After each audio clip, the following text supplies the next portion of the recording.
زي كده؟ والله بص حضرتك، هو يعتمد على الام. يعني في ناس بتتوقع، يعني يجي شخص عايز ياخد علاج ويخف بكره، ولو ما خفش يعتبر ان الدكتور ده فاشل. فهو لكن الصح طبعا زي ما حضرتك قلت، الوقايه ده جزء مهم جدا وهيوفر ادويه على المريض. لكن استخدام الكورتيزون طبعا مهم، ومش هقدر اقول ان هو غلط، لانه احنا كلنا بنستخدمه في حالات معينه بجرعات معينه لمدد معينه. طيب. وده الدكتور اللي يحدد مش المريض. طيب حضرتك يعني عايزين نعرف اذا كان استخدام البخاخه للحامل بالنسبه للكورتيزون تحديدا، يعني هل في مخاطر على صحتها او على صحه الجنين او لا؟ ولكن حضرتك اسمح لي ان نقول الاجابه، ولكن بعد فاصل قصير احباء المشاهدين، ثم نعود اليكم بعد قليل، فانتظرونا. سنعود بعد قليل. الصحة والجمال، الصحة والجمال، الصحة والجمال، الصحة والجمال.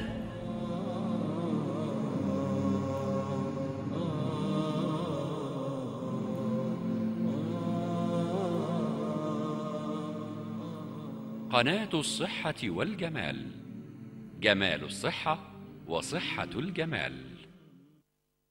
أسرار والسر عندنا. كلمينا على 1721 هتلاقي كل أسرار الطبخ في متناول إيديك. عاوزة ترفعي راسك قدام ضيوفك وتقدمي لهم أشهى الأكلات؟ اتصلي على 1721. جالك ضيوف فجأة؟ ما تحتريش وما تخافيش، اتصلي على 1721. عاوزة يكون نفسك في الأكل 100 اتصلي على 1721. الكل هيحكي على شطارتك. راجعة تعبانة من شغلك وعاوزة أكلات سريعة وصحية؟ ما تتردديش، اتصلي دلوقتي على 1721. هتلاقي عندنا أكلات هنية اللي هي انت ست بيت شاطرة لكن نفسك تجددي، عندنا الحل. اتصلي علينا على 1721 واحنا هنوصلك لدرجة الاحتراف في الطبخ. نفسك في أكلات صحية وكمان شهية، إيطالية أو هندية أو صينية أو فرنسية؟ اتصلي علينا على 1721. هنقدم لك كل الأكلات العالمية. مع 1721 الكل هيقولك تسلم إيديكي. مع 1721 قولي للكل حاسب على صوابعك. عدنا. مشاهدينا الكرام، اهلا بحضراتكم من جديد. موضوع حلقتنا النهارده عن اوجاع الربيع وضحايا الجو البديع. بنتكلم النهارده عن امراض الصدر وعلاقتها بفصل الربيع، وحوارنا موصول مع استاذنا الدكتور عمرو، دكتور عمرو بدر الدين، استاذ ورئيس قسم الامراض الصدريه بكليه الطب جامعه بنها. دكتور عمرو، كنت سألت حضرتك قبل الفاصل عن يعني إذا كانت هناك خطورة بالنسبة لاستخدام الحمل تحديدا للبخاخة اللي هي فيها كورتيزون. هل في أي مشكلة أن هي تستنشق الكورتيزون؟ ده مش ممكن يأثر على الحمل أو يأثر على صحتها بشكل عام؟ هو حضرتك أولا القاعدة أنا عارف بتوع دكاترة النساء بيحط يعني حياة الأم قبل الطفل في أي حاجة، لأنه بيعتمد يقول لك يعني إيه الطفل ممكن يجي تاني، لكن الأم يعني بالأولويات. أما بالنسبة لاستخدام البخات سواء كان الكورتيزون أو الموسعات، احنا طبعا لما بيجي لنا سيدات حوامل عندها أزمات ربوية بنستخدم بخات على طول. بطلنا استخدام أدوية الشرب أو الحقن. يفضل تأجيل العلاج أول 3 أشهر، دي قاعدة عامة. لكن طبعا أنا ممكن أشوف أم في أول شهر تعبانة، فبنستخدم الكورتيزون في أنواع معينة مسموحة. يعني في بخاخات ممنوعة في الحامل وفي أنواع مسموحة أولا، فممكن تستخدمه. ممكن تستخدم موسع معاه طبعا ممكن، لأن البديل إيه مش معقول، لأن نقص الأكسجين في الأم هيؤثر على الأكسجين في الطفل، فهيبقى أنا كده ما أفادش الطفل، بالعكس أذيته وقد أسبب في حدوث مشاكل في نمو الطفل.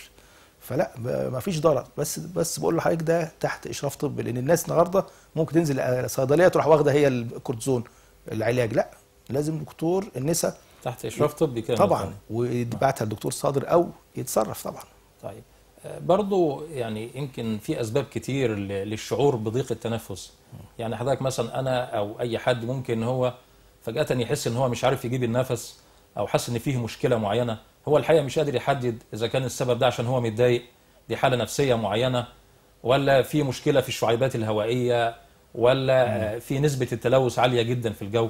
فحضرتك يعني مبدئيا عايزين نعرف ايه هي اهم اسباب الشعور بضيق التنفس؟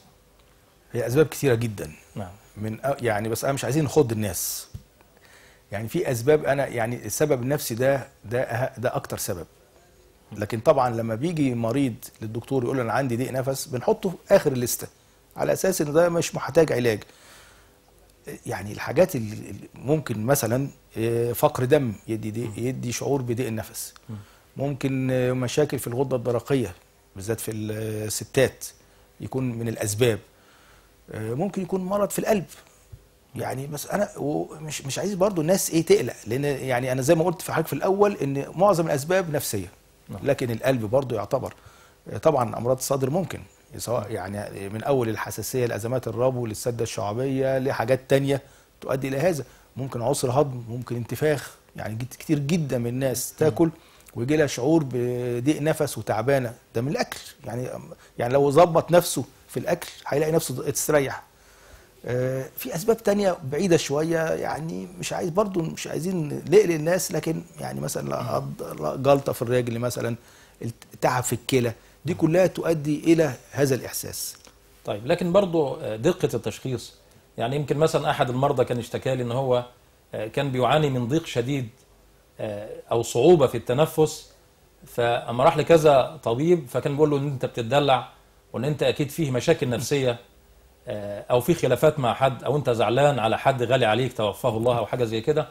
لكن لما راح لطبيب تاني يعني اكثر مهاره، فقال له لا، انت كان عندك دور برد قديم، وده يعني سبب نوع من الضيق في الشعيبات الهوائيه، وبالتالي اداله ميه اكسجين وبعض الحاجات التانيه اللي هي موسعات الشعب الهوائيه.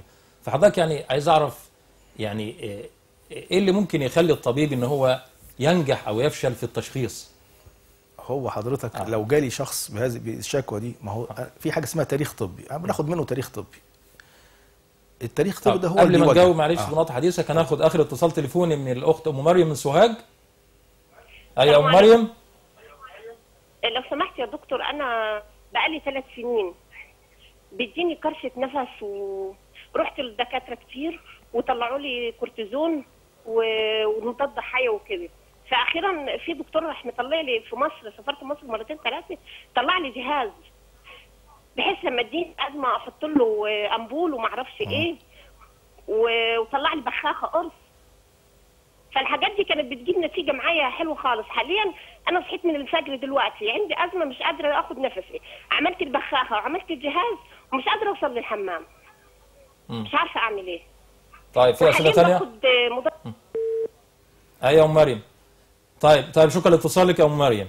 طيب يا دكتور، يعني حضرتك هي زي ما قالت الاخت ام مريم ان فعلا دي مشكله كثير جدا من الناس. تمام. وحتى رغم ان سنهم يعني نسبيا كبير، يعتبر يعني دون ال40 وفيه الاكثر من كده، ومع ذلك بيحس ان هو فعلا بيجيب النفس بصعوبه بالغه. وده برضه يمكن بيصب في نفس السؤال بتاعنا وكده، اللي هو حضرتك ان كتير من الناس بحكايه ضيق النفس عندهم بيكون مشكله حقيقيه، وفعلا بيحس ان هو من كتر صعوبه ان هو ياخد النفس يعني ممكن يغمى عليه وممكن يقع في الارض. فحضرتك هو يحدد حالته ازاي؟ يقلق ولا بيبقى ايه المشكله بشكل مباشر؟ اولا بس اطمن الحاجه، هي من كلامها كده هي بيجي لها نوبات ربو، بدليل انها كانت بتستخدم الجهاز اللي فيه الادويه وبتستريح عليه. اخر نوبه او النوبات الاخيره دي مش بتستريح. دي معناها ان لازم تروح للدكتور، لان احتمال تعوز دواء زياده سواء مضاد او كورتيزون او فطبعا ما تسيبش نفسها، يعني لازم تتصرف. دي حاجه. زي ما اقول لحضرتك هو بيعتمد على التاريخ الطبي. يعني انا بيجي لي واحد، انا عشان هو يعني ما يصحش اقول لواحد انت عندك حاجه نفسيه او بتدلع الا لما اتاكد من الاسباب المرضيه. حتى والمريض لازم يفهم كده ان احنا ساعات بنلجا الى تحاليل وفحوصات ساعات بتبقى مكلفه، بس الهدف منها ان انا اوصل تشخيص، لان انا مش كل واحد هيقول لي انا اقول له لا يا عم انت ما عندكش حاجه انت بتدلع، لا. الكلام ده اقوله له بعد ما اخلص الحاجات الاساسيه اللي احنا بنركز عليها في موضوع النهجان. لو ابتدينا من فوق لتحت، اولا انيميا حاده، وده موجود كتير جدا. انيميا موجود، احنا بنشوفه كتير جدا، انا ما اعرفش ليه في السيدات والاطفال وكبار السن. امراض الغده الدرقيه، الامراض القلب، امراض الصدر زي الحساسيه، السده الشعبيه، او في حاجات تانية انا مش يعني ممكن يكون يعني حاجات تانية في الرئه. الجهاز الهضمي اللي هو القولون العصبي. او اذا كان جلطه، ودي بتبان برضه، ودي بتيجي من التاريخ الطبي. يعني الدكتور اللي المفروض ياكد ان النهجان مش من الكلام ده. بعد كده اذا شكينا بنعمل فحوصات، يعني رسم قلب، يعمل اشعه على القلب، اشعه على الصدر، وظائف غده درقيه. يعني المهم اوصل ان كل ده لما يطلع سليم خلاص، يبقى اقدر انا اقعد معاه واقول له ده نفسي. وبعدين طبعا نفسي انا بعرف من كلام المريض. يعني المريض اللي هو بيبقى عنده العمليه دي نفسي بيظهر، بيبان عليه، يعني بيبقى شخصيته بيبان عليها، اجاباته بتبان عليها، تركيبته بتبان. يعني الطبيب الناصح يقدر ما هو ده تاريخ طبي. تمام. طيب برضه بالنسبه للبخاخه، يمكن حضرتك البعض نفسيا يعني هو بيبقى دايما يشيل البخاخه معاه، خايف ان هي تجيله ازمه معينه، كويس، وفي نفس الوقت برضه يعني هو متضايق ان دايما ان هو هيعيش طول عمره يعني على البخاخه. حضرتك حتى لو شاب او حتى حد يعني لسه صغير في السن، ومجرد بس ان هو عانى من دور عارض خاص ان هو سبب له ضيق في التنفس، فالبعض ينصحه يقول له شيل معاك بخاخه. فممكن يبقى هو حالته كويسه جدا جدا طول ما حاطط البخاخه في جيبه، تمام، وفي الحاله ديت ما بيحصلوش اي حاجه على وجه الاطلاق. تمام. لكن مجرد انه يسيبها في حاجه نفسيا ممكن هو يتصور انه ممكن تحصل له ازمه معينه. فحضرتك هو ازاي واقم يعني بين المساله ديت؟ يعني هو طبعا من اسباب الازمات الربويه الحاله النفسيه. يعني ممكن واحد لو اتضايق في الشغل حد زعق له، او اتضايق في المدرسه الطفل حد زعق له، او عمل يعني موقف حرج، ممكن تجي له ازمه. فده ما هو ده سبب نفسي. الحاجه الثانيه، احنا يعني اقل درجات الربو اللي هي اللي الشخص بيستخدم البخاخه عند اللزوم، دي اقل درجات. وانا دايما بنصح يعني اقول للعيان شيلها في جيبك، معلش هو شايلها في جيبه. في ناس بتستخدمها مره في الشهر، خلاص يبقى هي مره في الشهر. يعني ده اضعف العلاج، لان احنا زي ما قلت لحضرتك في علاج متواصل وفي علاج متقطع. فلما المريض يبقى شايل البخاخه في جيبه زي مريض القلب، لو قلنا لو تعبت حط برشامه تحت لسانك، خلاص ده اقل علاج. فما يقلقش، بالعكس. وبعدين الحمد لله اذا كان بياخدها وبتفك الازمه، طب ما هو يبقى كده طبيعي. بس ممكن مثلا هو ماشي في الشارع يشم دخان، تجيله يحصل مهيج معين يجيله ازمه، طب هيعمل ايه؟ لو استخدم البخاخه وفكت يبقى ممتاز. وبعدين البخاخات على فكره موجوده من يعني في الغالي والرخيص، وانا عايز اقول للناس كله زي بعض، تمام. لكن هي البخاخات تفرق في طريقه الاستخدام وسهولتها. دي سهله ودي صعبه ودي يعني جهاز وكده، لكن كله كويس. مش حاجه اسمها بخاخه رخيصه يعني وحشه، بخاخه غاليه يعني كويسه. طيب اخر سؤال لحضرتك، بالنسبه لنزلات البرد الشديده او الانفلونزا، يعني كاحد امراض الجهاز التنفسي العلوي، حضرتك ايه هو التصرف المثالي او التصرف المظبوط عندما اصاب بنزله برد؟ هل استخدم ادويه معينه، مجموعه برد الى اخره؟ هل انا اخد مشروبات دافئه، ليمون والى اخره؟ هل اسيب المساله ماشيه كده وحدها لحد ما ينتهي الدور؟ هو طبعا اهم حاجه ادويه البرد والتركيبات دي منعت في الخارج، خلاص ما حدش بيستخدمها، لان ليها تاثيرات. مش عايز اقول اسماء ادويه، لكن التركيبات اللي هي بتاعه البرد وكده حتى اسماء كبيره جدا الناس بتستخدمها وبينزل اعلاناتها في التلفزيون ده كله ممنوع. احنا نعمل ايه اذا بدات اعراض البرد، اذا كان صداع او رشح او همدان؟ الراحه دي نمره واحد، ده اساسي. زي ما حضرتك قلت سوائل كتيره، اخد فيتامين سي، ازود جرعات ممكن جرام 2-3 في اليوم. اخد مهدئ او مخفض الحراره، انا هقول اسمه العلمي اللي هو الباراسيتامول، ده اخف ضرر، يوم او 2. اذا كانت الحراره بتنزل عليه وبتحسن كويس قوي. اذا كان في كحه ممكن اخد مهدئ كحه طبيعي اعشاب. بس يعني حضرتك اقصى ما يمكن عمله ان انا بس استخدم مخفض للحراره وفيتامين سي، نعم، وراحه وسوائل. الحراره مش عايز تنزل، حصل احتقان في الزور او الودن تعبانه او كده، مش هنزل بقى الاجزخانه واقول له النبي اديني مضاد، لا، لازم اروح لدكتور، لان كل المضادات دي كلها كويسه، بس المشكله ان انا استخدم المضاد المناسب في الحاله المناسبه، مش كده اي مضاد لاي حاجه. نعم، لكن في الغالب حضرتك هو بمجرد ما يستخدم ان هو هياخد خافض للحراره، هياخد سوائل كتير، يعني كتير وكده، وحاجات مثلا ليمون والحاجات اللي هي الدافيه الكويسه، تمام. ان شاء الله هيروح دور البرد بدون ما يلجا الى استخدام اي مضادات حيويه. يا دكتور عمرو، الحقيقه كنا نتمنى يعني ان تمتد الحلقه لساعات عشان نستمتع بهذا الحديث الشيق، لكن باذن الله نتمنى ان احنا نواصل مع حضرتك ان شاء الله. علاقة الربيع وفصل الصيف بأمراض الصدر بإذن الله، ربما في حلقة أو حلقات أخرى مقبلة. إذن أحباء المشاهدين، في ختام هذه الحلقة بنتوجه بالشكر إلى الأستاذ الدكتور دكتور عمرو بدر الدين، أستاذ ورئيس قسم الأمراض الصدرية بكلية الطب جامعة بنها. كما نشكركم أحباء المشاهدين على حسن المتابعة، وإلى اللقاء في حلقة مقبلة بإذن الله. حتى هذا الحين لكم تحياتي محمود عبد الكريم وتحيات فريق العمل بالبرنامج، والسلام عليكم ورحمة الله وبركاته.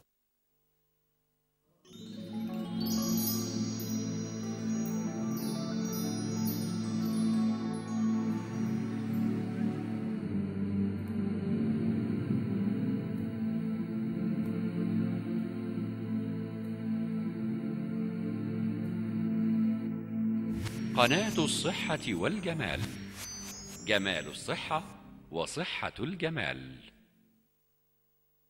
الذهبية للمنتجات العصرية.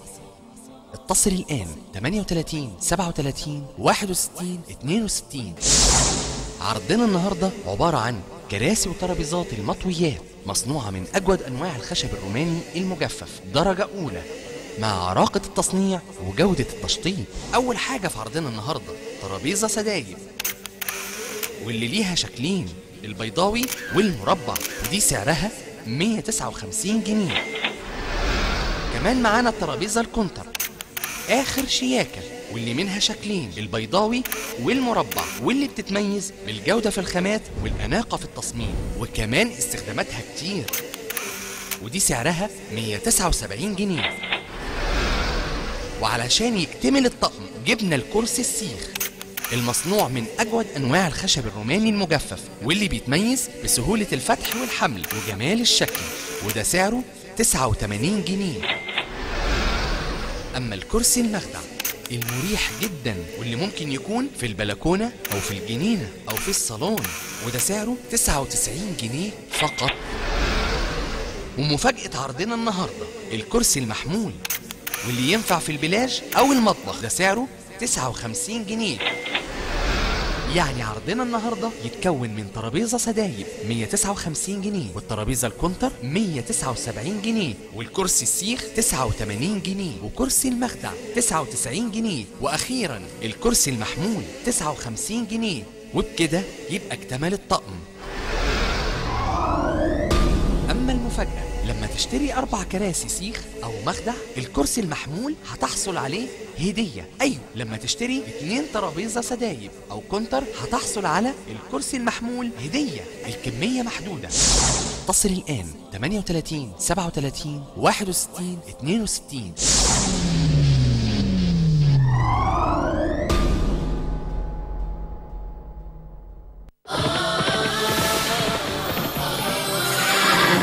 قناة الصحة والجمال. التين فاكهة لذيذة.